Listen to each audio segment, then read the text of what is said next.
नमस्कार प्रिय विद्यार्थियों, योग दर्शनम यूनिट फर्स्ट के अंदर कक्षा 3 में आपका स्वागत है। आज का विषय है योग शब्द व्युत्पत्ति, अर्थ एवं परिभाषाएं।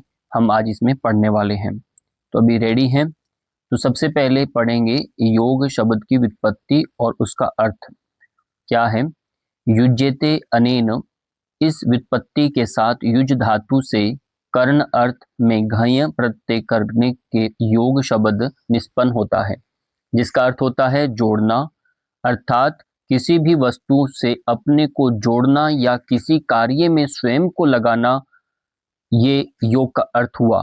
पाणिनि गण जो पाठ है उसमें 10 जो गण आते हैं, उन्हीं में से 3 युज धातु के अलग अलग पाठ में अलग अलग अर्थ मिलता है, उनको हम समझेंगे। सबसे पहले युज समाधौ, दिवादिगणीय धातु है युज समाधौ। युजिर योगे, ये रुदादिगणीय धातु है। युज संयमने, ये चुरादिगणीय धातु है। यदि आपसे कोई ये पूछे कि योग शब्द का अर्थ हमें किस अर्थ में लेना है, वह युज धातु यानी युज समाधु। एक एक अर्थ को विस्तार से समझेंगे। युज समाधु, दिवादिगणीय युज धातु का अर्थ है समाधि। समाधि का प्रकृति प्रत्यय अर्थ है सम्यक स्थापन। दूसरे अर्थ में समाधि की सिद्धि के लिए जुड़ना, समाधि की सिद्धि के लिए जुड़ना, ये युज समाधु का अर्थ यहाँ पर लिया जा रहा है। फिर आता है युजिर योगे, रुदादिगणीय युज धातु का अर्थ है जुड़ना, जोड़ना, मेल करना या संयोग करना, अर्थात इस दुख रूप संसार से वियोग तथा यानी ईश्वर से संयोग का नाम योग है। इस अर्थ में आपको इसको लेना है युजिर योगे। फिर आता है युज संयमने, चुरादिगणीय युज धातु का अर्थ होता है संयमन, अर्थात मन का संयम अथवा मन का नियमन, मन को संयमित करना ही योग है। यहाँ पर इसका अर्थ लिया गया। इस प्रकार से 3 तरह से अर्थ यहाँ पर दिखाए गए हैं। ये पाणिनीय जो हुए, पाणिनि मुनि अष्टाध्यायी यानी व्याकरण शास्त्र के जो सूत्रकार हैं, तो वो उनके अनुसार ये अर्थ बताए गए हैं। योग की परिभाषाओं को समझेंगे। योग की विभिन्न परिभाषाएं हैं योग के अन्य बहुत सारे योग के टेक्स्ट बुकों में, तो उनको हम जानेंगे। सबसे पहले जो आपके सामने जो परिभाषा आ रही है, ये श्रीमद् भगवत गीता से संबंधित है। योगस्थ कुरु कर्माणि संगम त्यक्त्वा धनंजय सिद्धि सिद्ध्यो समो भूत्वा समत्वम योग उच्यते। इसका संदर्भ है, ये दूसरे अध्याय का 48 नंबर श्लोक है श्रीमद् भगवत गीता में, आप इसको देखेंगे। और इसका अर्थ ये है, अर्थात हे धनंजय, धनंजय का अर्थ किसको लिया गया है संबोधन? अर्जुन के लिए। हे धनंजय, तू आसक्ति का त्याग करके सिद्ध और असिद्धि, सिद्धि और असिद्धि में सम होकर के योग में स्थित हुआ कर्मों को कर, क्योंकि समता को ही योग कहा जाता है। यानी समत्वम योग उच्यते का अर्थ होता है समता को ही योग कहा जाता है। यानी तुम्हारे मन को विचलित नहीं करना। यदि तुम रणभूमि में, कुरुक्षेत्र में, यदि आपके सामने जो खड़े हैं भले आपके सगे हों, पर अभी आपका कर्तव्य क्या है? युद्ध करना है। तो यहाँ उपदेश दिया जा रहा है द्वितीय अध्याय सांख्य योग में कि तुम्हें सिद्धि असिद्धि में भी सम रहना है, चाहे तुम्हारा जय हो चाहे पराजय हो, वो सब यहाँ पर बताया गया है। दूसरा परिभाषा में मिलता है बुद्धि युक्तो जहातीय उभय सुकृत दुष्कृते तस्माद योगाय युज्यस्व योग कर्मसु कौशलम। तो इसका श्रीमद् भगवत गीता का दूसरे अध्याय का 50 नंबर श्लोक है। इसे भी आपको कंठस्थ याद करना है। ये अक्सर परीक्षाओं में, आपके इंटरव्यू में, वाइवा में, सब में पूछे जाते हैं। इन श्लोक को आप याद करेंगे। इसका अर्थ ये है, समबुद्धि युक्त पुरुष पुण्य और पाप दोनों को ही इसी लोक में त्याग देता है, साथ लेकर नहीं जाता। पाप और पुण्य इसी लोक में त्याग देता है, अर्थात उनसे मुक्त हो जाता है। इससे तू समत्वम योग रूप में लग जा। ये समत्वम रूप योग ही कर्मों की कुशलता है, अर्थात कर्म बंधन से छूटने का उपाय है।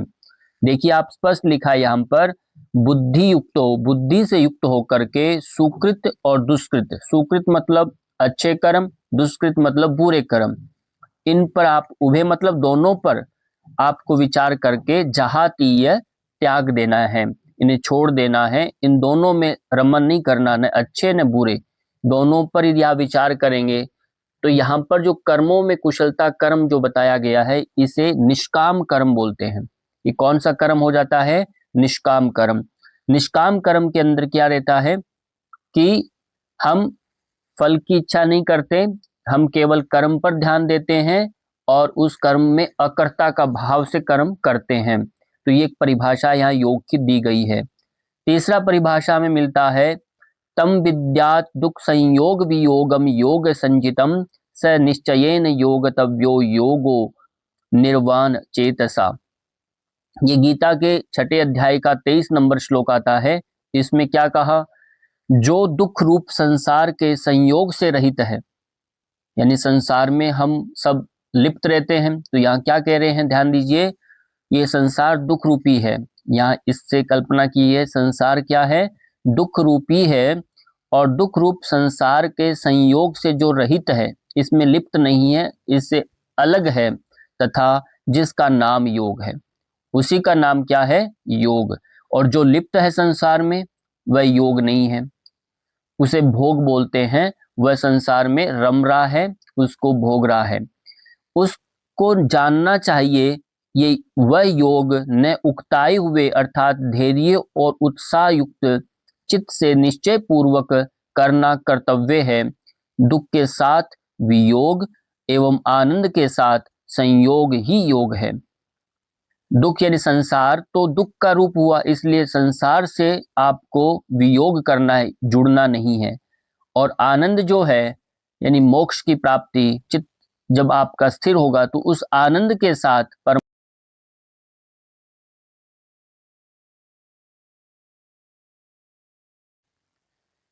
तो इस योग को धैर्य और उत्साह के साथ चित्त से निश्चय पूर्वक करना चाहिए, ये यहाँ पर समझाया गया है। फिर हम बात करते हैं योग की परिभाषा अगली।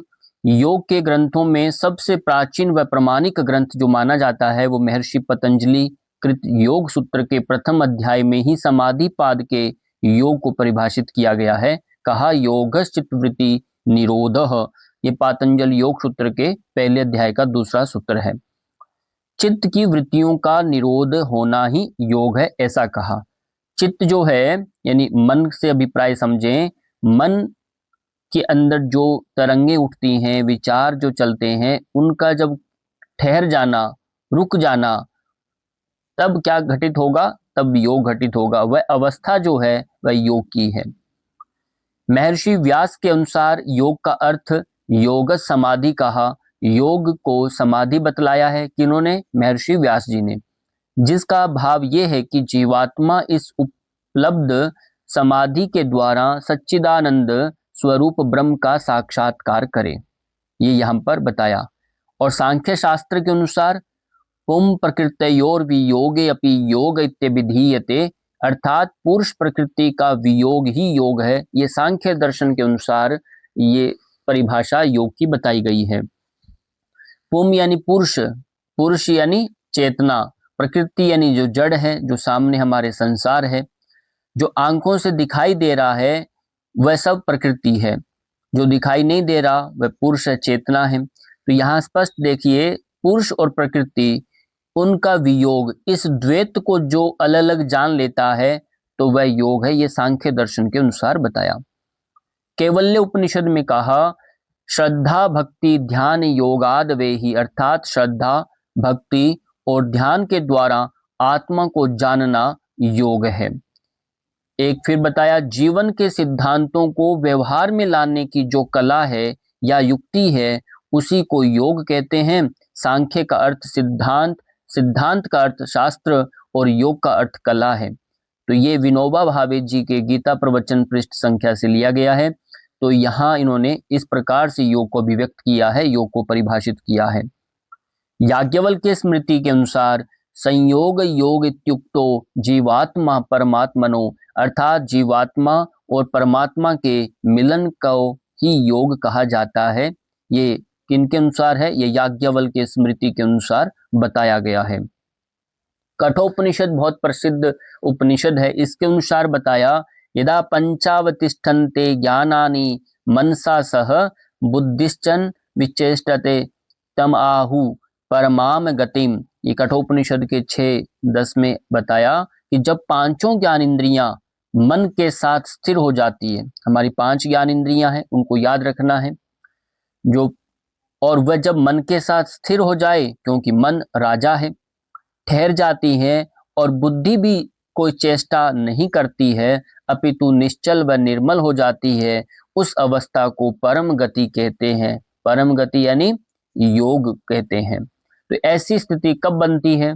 जब आपकी इंद्रियां आपके प्रत्याहार से नियंत्रण में आएंगी और मन भी अंकुश में आ जाए और मन को बुद्धि विवेक से देखे, तब बुद्धि युक्तो जहातीय उभे सुकृत दुष्कृते। ये वाला श्लोक जो है ये बुद्धि से विचार करना है, अच्छा क्या है बुरा क्या है, मन से विचार नहीं करना। मन से भी ऊपर विवेक यानी बुद्धि श्रेष्ठ है।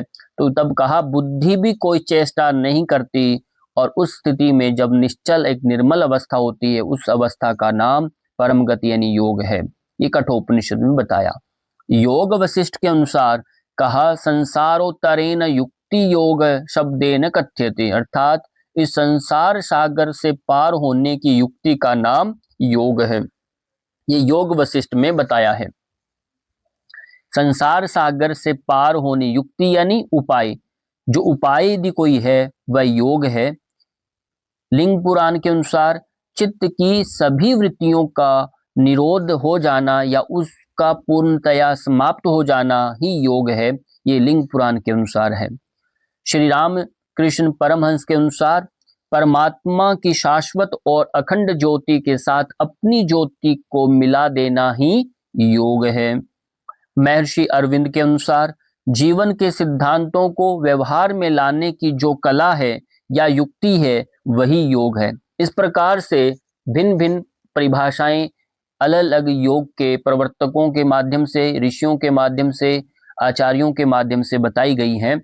जिन्होंने योग को जाना है उन्होंने ऐसा समझा है। तो हमें कुल मिलाकर के परीक्षा की दृष्टि से भी हमें 5, 7, 8 जितनी भी परिभाषाएं आप याद कर सकते हैं, इसी क्रम से आप उन परिभाषाओं को याद करें। और भी आगे आती हठ योग प्रदीपिका में योग को समाधि कहा है। जैसे महर्षि व्यास जी ने कहा योग समाधि, ऐसी हठ योग प्रदीपिका में भी योग को समाधि कहा गया है। ये समाधि जीवात्मा एवं परमात्मा की एकता से व सभी संकल्पों के नष्ट होने पर प्राप्त होती है, अर्थात जीवात्मा परमात्मा के मिलन से साधक के सभी संकल्प नष्ट हो जाते हैं और यही अवस्था समाधि या योग की अवस्था होती है। इस प्रकार से वहां पर स्पष्ट किया। और भी वहां पर कहा केवलम राजयोगाय हठ विद्या उपदिश्यते। जब स्वामी स्वात्माराम जी से पूछा गया कि हठ योग विद्या को उपदेश आप क्यों दे रहे हैं, तो उन्होंने स्पष्ट कह दिया कि ये जो मैं उपदेश दे रहा हूं, अर्थात इस हठ विद्या का उपदेश केवल मैं राजयोग की प्राप्ति के लिए कर रहा हूं। राजयोग मतलब वो सर्वश्रेष्ठ अंतिम, उस राजयोग के लिए मैं हठ योग का उपदेश दे रहा हूं, क्योंकि हठ से हमारा शरीर, हमारे प्राण, हमारा मन जब नियंत्रित होगा, ईड़ा पिंगला जब नियंत्रित होगी तो सुषुम्ना का जागरण होगा। जब सुषुम्ना का जागरण होगा तो उस समय जो हम कर्म करेंगे वह निष्काम कर्म हो जाएंगे, और निष्काम कर्म में आपको पाप पुण्य का फल नहीं मिलेगा। तो आप किसको प्राप्त करेंगे? राजयोग को प्राप्त करेंगे। वह एक अवस्था बनेगी, चित्त की वह अवस्था बनेगी, निश्चल अवस्था, अंतःकरण उसमें पवित्र हो जाता है। ऐसा कहा स्वामी स्वात्माराम जी ने कि इसलिए मैं हठ योग का उपदेश कर रहा हूं। इसी के साथ आप सबका बहुत बहुत धन्यवाद। नमस्कार।